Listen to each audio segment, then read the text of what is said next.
Good afternoon, students.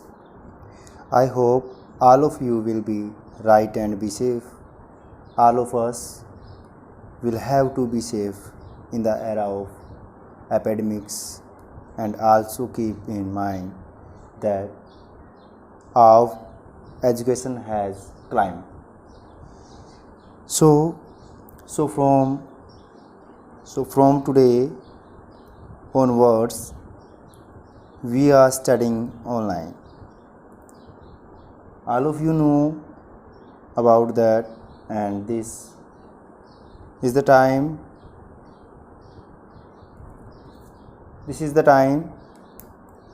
we discuss about SST 7th class. Let's start. All of you students, please listen it carefully so we can understand the topics. Our topic is tracing changes through 1,000 years. As it mentioned, tracing changes, कि हम इसमें क्या discuss करने वाले हैं बच्चे, कि हम इसमें डिस्कस करने वाले हैं कि जितने भी चेंजेस हुए हैं हमारे ह्यूमन बीइंग में पास्ट में, जो हमारा पास्ट रहा, जो हमारा हिस्ट्री है, इतिहास है, उसमें जितने भी हमने चेंजेस किए हैं, चाहे वो टेक्नोलॉजी है, चाहे हमारे लाइफस्टाइल्स हैं, ह्यूमन बीइंग में जो चेंजेस आए हैं, जितने भी प्रकार के चेंजेस आए हैं, उन चेंजेस को हम पढ़ रहे हैं और उन चेंजेस को हम देखेंगे जो कई हज़ार सालों से हमारे अंदर हो रहे हैं। ये हमारा टॉपिक का कुछ मीनिंग था जो हम इस टॉपिक के बारे में पढ़ेंगे। चलिए देखते हैं टॉपिक में क्या बताया गया है। हिस्ट्री की अगर बात करें बच्चों, तो हिस्ट्री को 3 विशेष भागों में बांटा गया है। फर्स्ट जो है वो हमारा है एंशिएंट हिस्ट्री, जो हमने 6th में किया है। सेकंड जो है हम 7th में जो हमारे हिस्ट्री है, या फिर जो हमारे SST में हिस्ट्री है, वो सारा का सारा मेडिवियल हिस्ट्री पार्ट है। और आगे जब हम इससे आगे नेक्स्ट किसी क्लास में जाएंगे, 8th क्लास में, 9th क्लास में, तब हम मॉडर्न हिस्ट्री को पढ़ेंगे। तो बच्चे, ये जो हिस्ट्री है 7th क्लास में, ये मेडिवियल हिस्ट्री है। एंशिएंट हिस्ट्री वो हिस्ट्री होती है बेटा जो बहुत पुरानी बातों की, यानी कि सबसे पीछे की बातों की बात कर रहे होते हैं, कि इंसान कैसे बना, कैसे अग्नि की खोज हुई। ये सारी चीज़ें जो हैं हम एंशिएंट हिस्ट्री में पढ़ेंगे। जैसे कि हमने 6th क्लास में जो हिस्ट्री पढ़ी है वो हमारी एंशिएंट हिस्ट्री का पार्ट थी। अब 7th में जो हम पढ़ने जा रहे हैं ये हमारे मेडिवियल हिस्ट्री का पार्ट है। और मेडिवियल पीरियड जो है बेटा वो लगभग 1100 ईयर्स का है। ये इसकी शुरुआत होती है 700 CE टू 1800 CE। तो इसका जो टाइम पीरियड है वो 700 से लेकर के 1700 या 1800 तक का माना जाता है।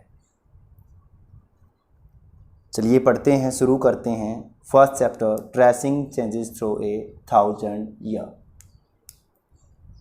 सबसे पहले क्वेश्चन हमारा ये उठता है बेटा कि हिस्ट्री है क्या, what is history. History is all about the study of the past. History वह है जो हमें पीछे के बारे में, या हमारे इतिहास जो है वह है जो हमें हमारे भूतकाल के बारे में बताता है। चलिए रीड करते हैं। फर्स्ट लाइन से, स्टेपिंग इन से स्टार्ट करते हैं। History is all about the study of the past. History जो है वह हमारे भूतकाल के बारे में स्टडी है। कहते हैं if we get too far in the past, अगर हम इसके अंदर भूतकाल में अगर हम और गहराई तक जाते हैं, और डीपली हम अगर इसको रीड करें, तो we find no material evidence to study history. और कहते हैं कि जैसे जैसे हम इसके अंदर और दूर तक जाएं, और डीप जाएं, और पीछे तक की अगर हम देखना चाहें, तो हमें कोई मटेरियल एविडेंस नहीं मिलता। मटेरियल एविडेंस मीन्स बच्चे कि हमें कोई पक्का सबूत जो है, पक्के तथ्य जो है वो फैक्ट्स जो हैं वो हमें नहीं मिलते, हम सिर्फ़ और सिर्फ अनुमान लगाते हैं कि ये हुआ होगा, उसके बारे में ये हुआ था या नहीं हुआ था ये हम पक्का नहीं बता सकते। तो but as we come closer to the present time, और जैसे जैसे हम वहाँ से हमारे जो आज के वर्तमान समय है, प्रेजेंट टाइम है, इसके नियर आते हैं, we find that records and testimonials of various events are there, और हम देखते हैं कि हमारे पास जो है बहुत से रिकॉर्ड्स या बहुत से तथ्य जो हैं वो हमारे पास होते हैं। जैसे अगर आज की ही बात करें तो हम देख सकते हैं कि हमारे पास आज के जीवन के संबंध में कंप्यूटर में कितना डेटा है, सभी लोगों का डेटा जो है हमारे पास में विद्यमान है। बुक्स हैं, बुक से भी हम डेटा ले सकते हैं, या और भी बहुत से एविडेंसेस हैं, ऐसी बहुत सी चीज़ें हैं जिनमें हमारा डाटा जो है वो स्टोर किया जाता है। लेकिन अगर हमें मान के चलो कि 200 साल पुराना या 400 साल पुराना या 1000 साल पुराना किसी व्यक्ति की डेट ऑफ बर्थ या कुछ और चीज़ें अगर हमें फाइंड करनी हो तो क्या वो पॉसिबल हो पाएंगी? नहीं हो पाएंगी, क्योंकि वो जो डाटा था, वो जो डेटा है वो हमारे पास में अवेलेबल नहीं है। तो यही इसमें कहा गया है कि जैसे जैसे हम पास्ट में और गहराई में जाते चले जाएंगे वैसे वैसे हमारे पास उनकी जो जानकारियां हैं, उनकी जो डेटा हैं वो हमारे पास कम रह जाते हैं। हम कुछ डेटा को देख करके अनुमान लगाते हैं कि पीछे यह हुआ होगा या पीछे ये घटनाएं घटी होंगी। लेकिन जैसे जैसे हम प्रेजेंट टाइम के नज़दीक आते जाते हैं तो हमारे पास रिकॉर्ड्स और डेटा जो है वो ज़्यादा हो जाता चला जाता है। चलिए देखते हैं नेक्स्ट क्या कहता है। कहता है which help us in studying the subject, जो कि हमें इस सब्जेक्ट को, इस विषय को पढ़ने में काम में आता है। The study of history is divided into 3 periods. जैसे मैंने आपको पहले ही बता दिया था कि हिस्ट्री को 3 पीरियड्स में जो है डिवाइड किया गया है। फर्स्ट है बेटा एंशिएंट, सेकंड है मेडिवियल एंड थर्ड है modern. In this sections we shall study about the history of India of the medieval times. और हम इस 7th क्लास की जो SST है बेटा, इसमें हम मेडिवियल टाइम्स की जो इंडिया की हिस्ट्री थी उसको हम रीड करने वाले हैं। And cover the period from 700 CE to approximately 1800 CE। बेटा अगर हम देखें तो इसमें हम जो पीरियड, जो समय काल कवर करने वाले हैं वो होगा 700 to 1800, a period of about 1100 years. और ये जो टोटल अगर हम इन दोनों को देखेंगे तो ये जो टोटल टाइम ऑफ पीरियड है वो 1100 ईयर्स हो जाता है। Undoubtedly the period of 1100 years in a long one, and you will surely be excited to know about new peoples, new dialects, new scripts, new style of dressing up, food, buildings and moments, paintings, music, and also the changing political scenario in these years। और जैसे जैसे हम इस 1100 साल को पढ़ेंगे तो हम क्या देखेंगे? हम देखेंगे कि आज के जो मनुष्य हैं, आज की जो ह्यूमन बीइंग हैं, और जो 1100 साल पुराने जो हम ह्यूमन बीइंग्स जिनके बारे में हम पढ़ रहे हैं, उनमें और आज वाले ह्यूमन बीइंग में कितना डिफरेंस आ गया है। चाहे वो ड्रेसिंग को लेकर के डिफरेंस है, चाहे वो खाने को लेकर के डिफरेंस है, चाहे वो बिल्डिंग्स को लेकर के डिफरेंस है, चाहे वो पेंटिंग्स को लेकर के डिफरेंस है, चाहे वो म्यूजिक यानी कि गानों को लेकर के डिफरेंस है। यानी कि जितने भी एस्पेक्ट, जितने भी सिनेरियो हो सकते हैं, जितने भी प्रकार के डिफरेंसेस हो सकते हैं, उन सभी में हम देखेंगे कि कुछ ना कुछ चेंजेस आए हैं। एज यू ऑलरेडी नो, और जैसा कि आप पहले से ही जानते हो, the Arab came to India as traders. और आपको मैंने 6th क्लास में पढ़ाया था कि जो अरब थे, अरब मीन्स जो अरबी लोग थे, वो इंडिया में व्यापारी बन कर के आए थे, ट्रेडर्स बन कर के आए थे। Turkish inventions took place in India from 1000 CE onwards। और ये भी हमने पढ़ लिया था कि तुर्कियों ने जो है, इन्वेंशन का मतलब बेटा आक्रमण, तो जो बाहरी आक्रमण थे उसको बोलते हैं इन्वेंशन। कहते तुर्कियों ने जो आक्रमण किए थे इंडिया में वो भी 1000 CE के आसपास ही हुए थे। दे एम्ड एट इस्टाब्लिशिंग ए सल्तनत और किंगडम इन आवर कंट्री, और उनका एक उद्देश्य था कि वो हमारे देश में एक सल्तनत या फिर एक राज्य किंगडम जो है वो इस्टाब्लिश करे, बनाए। Persian was their court language, और उनकी जो लैंग्वेज थी, ऑफिशियल जो लैंग्वेज थी, वो पर्शियन यानी कि फ़ारसी जिसको हम बोलते हैं बेटा, फ़ारसी भाषा जो है उनकी कोर्ट लैंग्वेज हुआ करती थी। And they were successful in replacing the contemporary ruling dynasties, और जैसा कि हमने पढ़ा कि उन्होंने इसमें कुछ हद तक सफलता भी हासिल कर ली थी।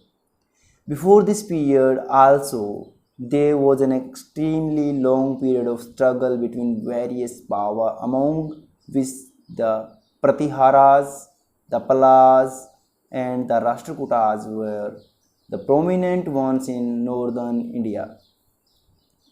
और इस मेडिवियल टाइम पीरियड से पहले, जस्ट पहले की बात कह सकते हैं कि मेडिवियल इंडिया के टाइम के जस्ट पहले हमने देखा कि बहुत सी जो डायनेस्टी थी, जो छोटे छोटे राज्य थे या जो छोटे छोटे राजा थे, उनके बीच में स्ट्रगल हो गई, लड़ाइयाँ जो है वो शुरू हो गई, फाइट जिसको हम बोल सकते हैं। और वो जो है पावर्स जो थी उनकी, छोटे छोटे राजाओं के पास जो अपने अपने राज्य की पावर्स थी, वो आपस में भिड़ गए, लड़ाइयाँ जो है वो उन्होंने शुरू कर दी थी। नॉर्दर्न इंडिया की बात कर रहे हैं। In this section we will also know about the Cholas who send trade missions to distant countries. और इस टाइम पीरियड में हम यह भी देखेंगे कि चोला जो थे, चोल जो राजा थे, उन्होंने अपने मिशंस जो भेजे थे दूसरे देशों में। In the 16th century, the Mughals replaced the rule of the Delhi Sultanate in India। और इसी टाइम पीरियड में हम द ग्रेट मुग़ल एम्पायर की रीडिंग भी करेंगे कि कैसे 16th सेंचुरी में मुग़ल एम्पायर जो है हमारे दिल्ली सल्तनत के ऊपर राज करना शुरू कर देता है। कैसे बाबर जो है बाहर से आकर के आक्रमण करता है और दिल्ली सल्तनत को हथिया लेता है। The Mughals were from central Asia. और जो मुग़ल आए थे, बाबर आया था, वो कहाँ से आया था? वो सेंट्रल एशिया से आया था, एशिया के मध्य से आया था। Their policies had a significant impact on the social, political, cultural, military and economic structure of India। और जैसा कि हम सब जानते हैं कि उनकी जो पॉलिसीज़ थी, उनकी जो नीतियाँ थी, उनकी जो थिंकिंग थी, बाहर से जो वो साथ लेकर के आए थे, उसने हमारे इंडिया के जो कल्चरल है, इकोनॉमी है, जो पॉलिटी है, जो मिलिट्री है, जो सोशल जो लाइफ थी, उसमें बहुत बड़ा इम्पैक्ट डाला है। Their rule was that of pomp and show, splendor and opulence। और उनका जो रूल था वो भारत के लिए बहुत ही अद्भुत रहा, स्प्लेंडिड रहा। They introduced structures of India, they introduced various new dressing styles such as ghagra choli, kurta, churidar pyjama, sherwani etc. which are in vogue even in the present times। और जो मुग़ल अम्पायर में जो आए थे, बाबर्स, अकबर, शाहजहाँ, जहांगीर, जब वो साथ आए थे तो वो अपने साथ कुछ चीज़ें जो है वो लेकर के आए थे, कुछ पहनावा, अपनी बोली, अपने रहने का स्टाइल। और वो चीज़ें जैसे कि हम कहें भी घाघरा चोली जो है वो किसने इंट्रोड्यूस की थी भारत में, तो मुग़ल अम्पायर जो थे उन्होंने घाघरा चोली, कुर्ता, चूड़ीदार पैजामा, जो शेरवानी आजकल हम देखते हैं, वो सारी चीज़ें जो हैं वो मुग़ल अम्पायर सेंट्रल एशिया से अपने साथ लेकर के आए थे। They also introduced various type of new food items such as biryani, pilau, phirni and korma. उन्होंने केवल वस्त्र, कपड़े ही नहीं, कुछ फूड आइटम भी जो है हमारे इंक्लूड कर दिए थे। जैसे कि बिरयानी, आज हम देखते हैं बिरयानी खाते हैं लोग, बहुत से लोग खाते हैं, तो बिरयानी जो है वो किसकी देन है? वो मुग़लों की देन है। Pilaf, phirni and korma which are extremely popular even today, और जो कि आज भी बहुत ज़्यादा पॉपुलर हैं, बहुत ज़्यादा प्रसिद्ध हैं। Mangoes, tobacco, grapes, Iranis, ice and chillies were introduce in India during the Mughal period. कहते हैं कि आम, तंबाकू, अंगूर, बर्फ़, चिली, मिर्च, जो ये सारी चीज़ें जो हैं वो मुग़ल टाइम में, मुग़ल पीरियड में, मुग़ल के समय काल में हमारे देश वासियों को पता चली थी, इंट्रोड्यूस हुई थी। कहते हैं कि Iranis, Afghans, Turks and Turanis migrated into India throughout this period, और कहते हैं कि ईरानी, अफ़गान, तुर्की और तुरानीज जो है वो भारत की तरफ आए। Most of them was Sufi, Sant and scholar, और कहते हैं कि उनमें बहुत से जो लोग थे वो सिर्फ़ और सिर्फ क्या थे? संत थे, फ़कीर जिनको हम बोलते हैं, और विद्वान थे, scholars. They came from distance places such as Turkey in the west and Mongolia in the east, और वो बहुत दूर दूर के स्थानों से आ रहे थे, जैसे कि वेस्ट में जो है हम कह सकते हैं तुर्की है, और ईस्ट में जो मंगोलिया, जो कितना दूर देश पड़ता है, उन दूर दूर देशों से वो भारत की तरफ आ रहे थे। Coming of these new people change many things in India, और जैसे जैसे ये जो नए लोग जो भारत में प्रवेश करते गए, तो उनके साथ में भारत में कई सी चीज़ें जो है वो परिवर्तित होती चली गई। कहते हैं we will read about many such changes in this section, और जितने भी परिवर्तन, जितने भी चेंजेस इस थ्रू आउट दिस पीरियड, जो 1100 साल का जो पीरियड है, 1100 ईयर जिनको हम बोल सकते हैं का जो पीरियड है, इसमें जितने भी चेंजेस हुए हैं वो सारे चेंजेस को हम इस 7th क्लास में पढ़ने वाले हैं।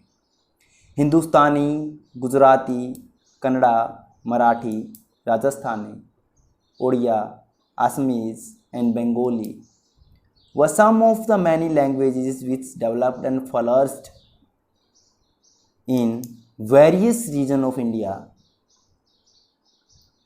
However, along with the introductions of Arabic and Persian scripts, a new language called Urdu was developed, which was unique to the Indian subcontinent. और कहते हैं कि आप जानते ही हो कि हिंदुस्तान में हिंदुस्तानी यानी कि हिंदी, गुजराती, कन्नड़, मराठी, राजस्थानी, ओडिसी, असमीज़, बंगाली जैसी कई भाषाएं जो है पहले से ही बोली जाती थी, लेकिन जैसे जैसे ये विद्वान, ये सूफी संत, ये फ़कीर भारत में आए, तो ये साथ में एक नई भाषा लेकर के आए, और उस भाषा को आज हम उर्दू के नाम से जानते हैं। और वो जो उर्दू है वो हम देख रहे हैं कि कितनी ही प्यारी भाषा है।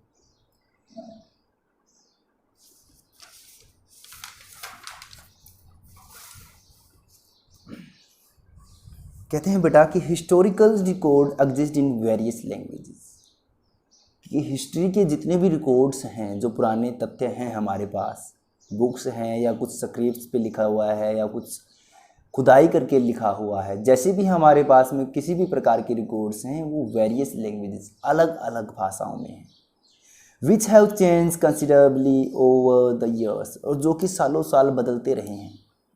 Medieval Persian for example is different from modern Persian, और कहते हैं कि जो मेडिवल पर्शियन भाषा थी, जो मध्यकालीन जो फ़ारसी थी, वो आज की जो फ़ारसी है उससे डिफरेंट है, अलग है, दूसरी है। The difference is not just with regards to grammar and vocabulary but the meaning of words also change over time. और कहते हैं ये जो अंतर था, ये जो डिफरेंस था, ये कोई थोड़ा सा डिफरेंस नहीं था कि कुछ ग्रामर में कुछ मिस्टेक्स थी, उसके अकॉर्डिंग कुछ, या वोकैब में कुछ परिवर्तन हो गए। नो, वर्ड्स के मीनिंग बदल गए। Let's take the term Hindustan for example. जैसे कि आज हम हिंदुस्तान को जानते हैं, तो हिंदुस्तान आज हम देखते हैं तो किस हिंदुस्तान का नाम लेते ही दिमाग में क्या आता है? पूरा इंडिया, कंप्लीट इंडिया, हमारी जो कंट्री है इंडिया, उसको हम हिंदुस्तान बोलते हैं। Today we know it as India, और हम जानते हैं कि हिंदुस्तान को हम बोलते हैं India. The modern nation state, जो आज के समय में इंडिया है, आज के समय में जो भारत है, उसको हम हिंदुस्तान बोलते हैं। लेकिन when the term was used in the 13th century by Minhaj-i-Shiraz, a chronicler who worked in Persian, he meant the area of Punjab, Haryana and the land between the Ganga and Yamuna Doab। तो कहते हैं कि 13th century की अगर बात करें, जो मिनहाज आई सिराज एक क्रॉनिकल थे, एक लेखक जिसको हम बोल सकते हैं, लेखक थे जिन्होंने अपनी पर्शियन भाषा में कुछ लिखा हुआ है, तो उन्होंने इस हिंदुस्तान शब्द का प्रयोग किया। और वो जो हिंदुस्तान शब्द का प्रयोग उन्होंने किया वो एक स्पेसिफिक एक स्पेसिफिक क्षेत्र के लिए किया, जो क्षेत्र था आज के समय में जो पंजाब, हरियाणा या फिर कहें कि गंगा और यमुना नदी के बीच का जो क्षेत्र है, जिसको हम गंगा यमुना दोआब के नाम से भी जानते हैं। दोआब क्या होता है बेटा? दोआब वो होता है जो दो नदियों के बीच का जो क्षेत्र होता है, उसको हम दोआब बोलते हैं। तो जो गंगा यमुना के दोआब की बात हम कह रहे हैं कि पंजाब, हरियाणा या फिर जो लैंड है between the Ganga and Yamuna, उसके बारे में पर्शियन जो क्रॉनिकल्स थे, मिनहाज आई सिराज, उन्होंने हिंदुस्तान वर्डिंग दी। लेकिन आज अगर हम उस हिंदुस्तान शब्द का प्रयोग करें तो वो हिंदुस्तान हमारे पूरे इंडिया के लिए यूज़ होता है, ना कि हरियाणा, पंजाब और गंगा यमुना के बीच का क्षेत्र के लिए। तो कह रहे हैं कि ओवर द टाइम, कि जैसे जैसे टाइम निकला वैसे वैसे कुछ शब्दों के जो अर्थ है वो पूरी तरह बदल गए। He used the term in political context for lands and were a part of the reign of the Delhi सल्तनत। और उन्होंने जो हिंदुस्तान वर्ड का प्रयोग किया था वो दिल्ली सल्तनत के कुछ छोटे से पार्ट के लिए किया था। The areas included in this term shifted along with the extent of the Sultanate, but the term never included South India. Contrary to this, in the early 16th century, Babur used the term Hindustan to describe the geography, the fauna and the culture of the inhabitants of the subcontinent। और कहते हैं कि उस समय south India, जो आज के समय में जो साउथ इंडिया है, कर्नाटका, केरल, तमिलनाडु, जो नीचे का हिस्सा है बेटा, उसको हम साउथ इंडिया के नाम से जानते हैं और इसको साउथ प्लेट भी कहा जाता है। तो उसकी बात अगर हम कर रहे हैं, कह रहे हैं कि उसको उस समय मिनहाज आई सिराज ने हिंदुस्तान का पार्ट नहीं माना, यानी कि हिंदुस्तान जो वर्ड उन्होंने यूज किया वो हिंदुस्तान वर्ड सिर्फ और सिर्फ पंजाब, हरियाणा और वो क्षेत्र जो पंजाब और हरियाणा के बीच आसपास का है, जो गंगा और यमुना के बीच का क्षेत्र है, उसके लिए क्या। लेकिन आज अगर हम हिंदुस्तान शब्द का प्रयोग करते हैं तो हम पूरे भारत वर्ष के लिए प्रयोग करते हैं। तो हम कह सकते हैं कि कैसे समय बीतने के साथ साथ हमारे शब्दों में भी और उन शब्दों के अर्थ में बहुत सा परिवर्तन आ गया है। तो बेटा आगे का हम करेंगे नेक्स्ट वीडियो में, तो इसको बहुत ध्यान से सुना आपने। बहुत बहुत धन्यवाद। Thank you.